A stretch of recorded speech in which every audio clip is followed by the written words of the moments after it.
In continuation with the City of Brampton's Italian Heritage Month, it's a privilege and honor to be here with Cavaliere Marino Toppan to talk about his contribution to the nation through his work in the construction industry of Toronto. And Marino has been so gracious with his time to share with us some of the hardships, struggles, triumphs, tragedies of the Italian immigrants in Canada. So it's such an honor to be with you today. My pleasure, thank you. And Marino, thank you on behalf of my generation of Italians for your contribution and all your hard work and your sacrifice. I think, coming at this from a personal experience as well, being the daughter of an Italian immigrant, it takes on a different layer to be sitting with someone, a forefather, who's come here with very little and made and built up the ground that we're on, literally. So if you could just share with us some of your stories. And we did. Right. And now, what were the conditions like pre-union? The conditions we found that's not what I expected. The hardship, the working condition, the discrimination we found there, it was the difficulty of work, finding a job was immense, but the work itself was very hard. I work as a bricklayer here. Mm-hmm. Bricklaying is a nice profession, but the way that they made you work here, the speed, the production, the number of bricks you have to lay at the end of the day, it was making it impossible. It was very hard. But the hardest part was to get paid after, because at the end of the week, you get paid with a check that bounced back, non-sufficient funds. But that eventually, the other things was the safety, the casualty, the work-related accidents that were occurring every week. I had to go to funerals of friends of mine, members of the Italian community. They were killed on the job, and we were going to the funeral, cry, try to comfort the relatives. But then everything's forgotten. The day after we go back to work, the same danger, nothing improved. To the point that then, in 1960, we said we are not going to take any more of this, and we had a strike. We paralyzed the city of Toronto in 1960 for 3 weeks, in 1961 for 7 weeks. Nothing worked in the residential construction fields of Toronto. That was it's called the Immigrants' Rebellion, the revolt of the Italians. It was the strikes of the Italians. Italians, we are well known for being hard workers, and we can take it and take it and take it until we say no more. Right. And that's what we did. And we have done the beginning. That was the beginning of the unions for us. The spark that was causing this was when the Hogs Hollow occurred in March of 1960, when 5 of our compatriots were killed, buried in a tunnel on Yonge Street in Royal York. That was the straw that broke the camel's back, so to speak.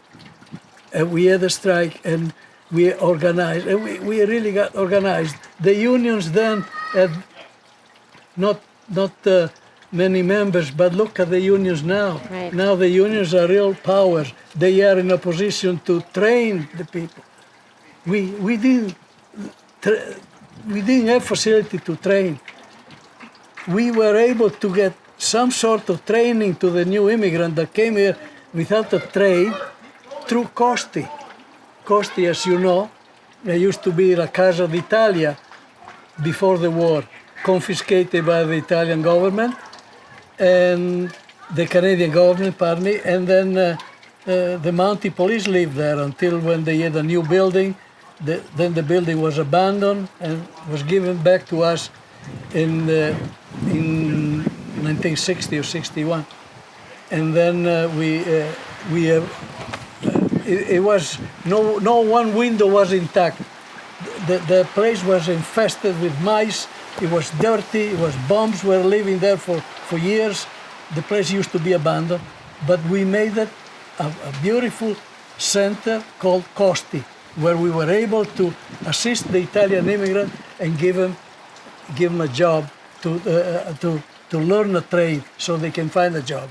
And also, we were also using it as an employment place, trying to look on the ads to find ads where they are asking for manpower, to phone the employer and say, we have the man or the woman for you. That's what we were doing there. Right. So that's a more triumphant story of the immigrant experience. Your recent work, the sequel to the memorial wall that's at Columbus Center, commemorating all of the fallen Italian workers, there's thousands of them that you came to find. What propelled you to look into the Italians who had lost their lives working? Well, this has been some sort of an obsession with me for all my life, because it was really bothering me that people were dying on the job. And as a union leader, if the victim was a member of our union, was my duty to go to the funeral and also to give a Bible to the widow or the relatives, which was some consolation, but that's not what we wanted. And after that, soon it was forgotten. Nobody knew even the name of the person. And as I realized that there were so many people that died and nobody knew about it. So I said, we have to build a monument with their name on. And that's when I joined Sergio Tagliavini when he proposed the idea to build a monument, which is, we succeeded. The monument is in Woodbridge. It's a beautiful monument, but there is no names on it. And I wanted to have the names on. I knew that there were so many.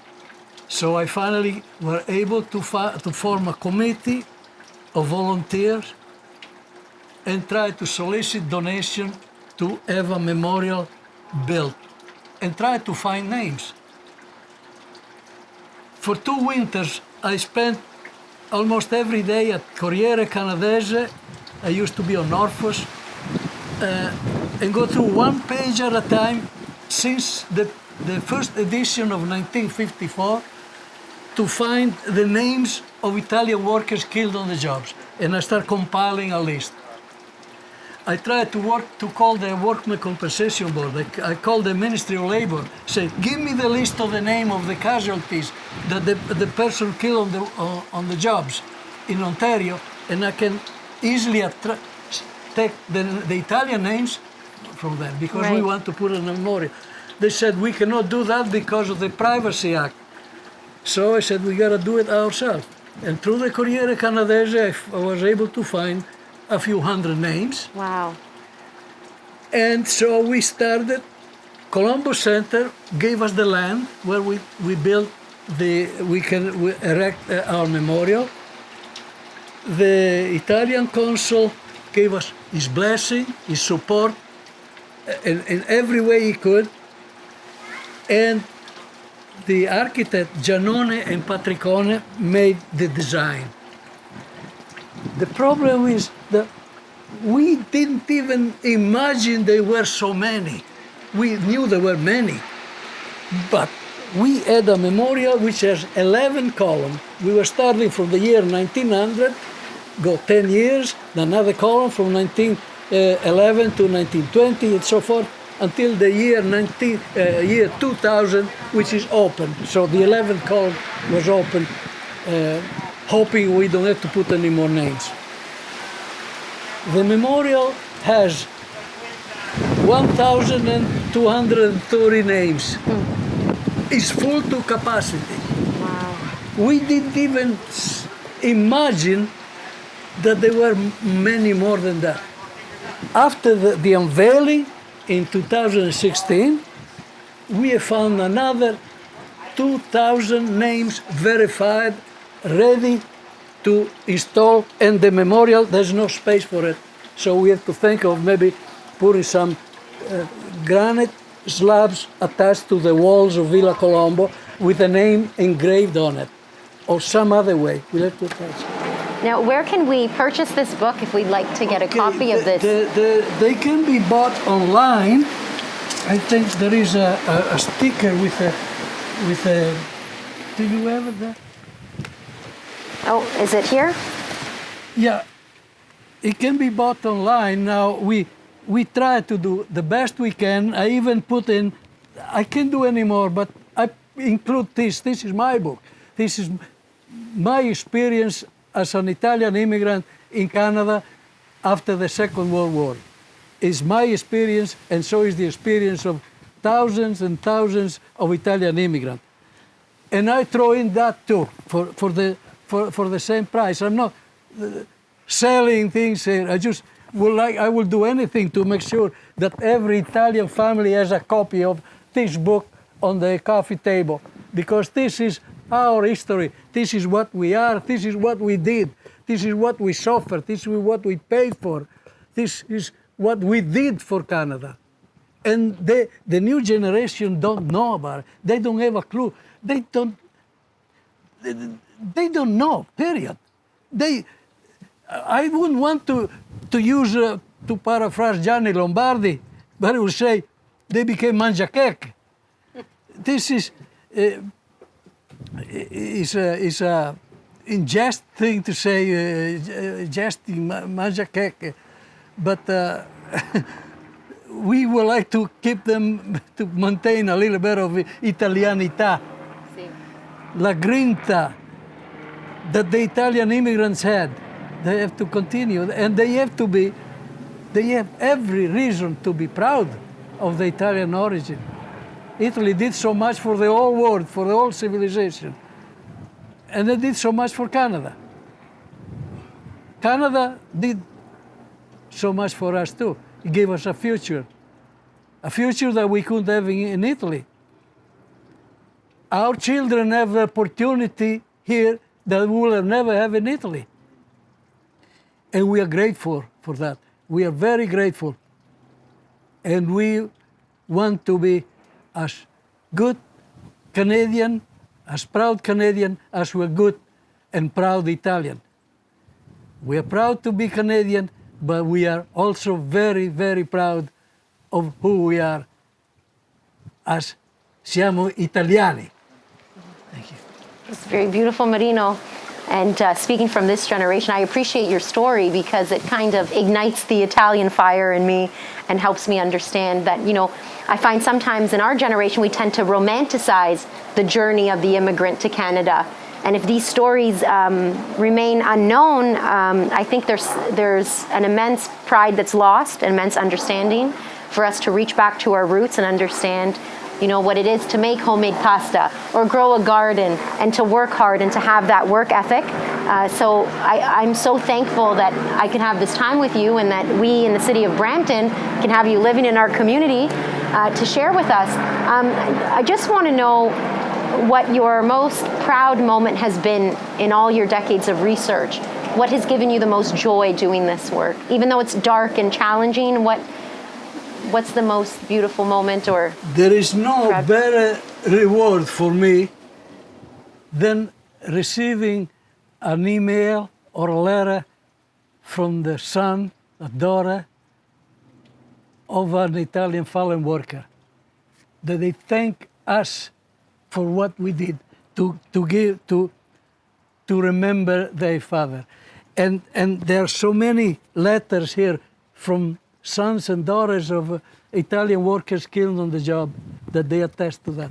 That to me was the best reward that one could possibly imagine. I hope that everybody reads this book. All the Italians will have a copy of it. You see stories that you couldn't believe that they happened, but they are true. They did happen. Now, amidst the hardship, Marino, what was the climate like of community amongst the Italians? Amidst all the times of darkness, was there joy? What was the Italian? Oh, it was. I remember when I was an organizer in the 60s, going door to door to sign up the workers, and you can smell the perfume of mosto. They were all making wine. Yeah, one thing that the Italian community, and I think other community too, but I know about my own community, we were sticking together. If I had one thing, I lend it to you, you lend me some other thing. We were cooperating. And another thing, which is disappeared practically now, every Italian backyards didn't have a square foot that wasn't cultivated. And that will help a lot, because they will get a lot of vegetable out of that little few square yards of garden.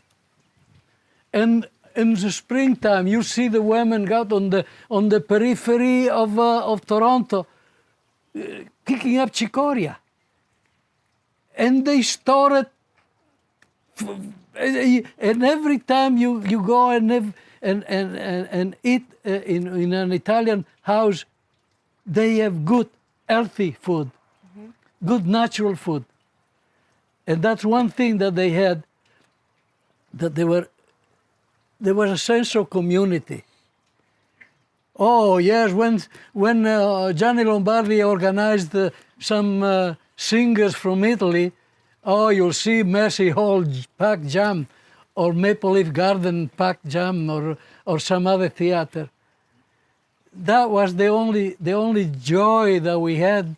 It was like, I don't know, when you give a glass of water to a person dying of thirst, when you see this cantante, the singer, come from Italy and sing for us. It were hard times, but they were also good times. Things change. Things change.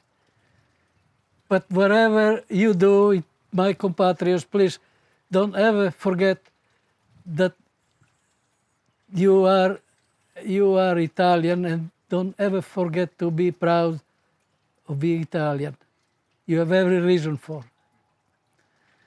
That's all I have to say. Thank you. Thank you, Marino. It's been such a pleasure.